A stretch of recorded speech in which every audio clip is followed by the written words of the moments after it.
Hi నమస్తే. ఇల్లు ఉండడం ఒక ఎత్తు, దానిని 2 నెలలకు ఒకసారి వచ్చి మెయింటైన్ చేయడం ఒక ఎత్తు.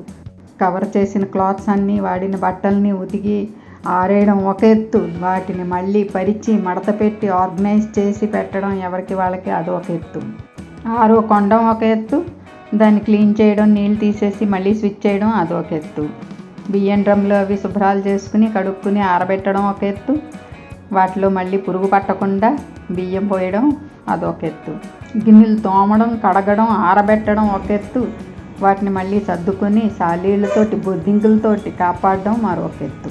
పూలు తేవడం ఒక ఎత్తు, తెచ్చిన పూలు పెట్టి పూజ చేయడం ఒక ఎత్తు. కూరలు తెచ్చి తరగడం ఒక ఎత్తు, వంట చేసి మెప్పించడం ఒక ఎత్తు. కారు కొనడం ఒక ఎత్తు, ఎలకలు, బల్లులు, సాలీళ్ళు రాకుండా కర్పూరం పెట్టడం ఒక ఎత్తు. మళ్ళీ వెళ్ళి వచ్చే వరకు దేవుడికి నీళ్ళు, పప్పు, బియ్యం పెట్టి వెళ్ళడం ఒక ఎత్తు. కాస్త టైం దొరికితే వీడియో తీసి పెట్టడం ఒక ఎత్తు. యావత్తు మెచ్చి వహ్వా అని లైక్లు, కామెంట్లు చేస్తే మురిసిపోవడం నా సొత్తు.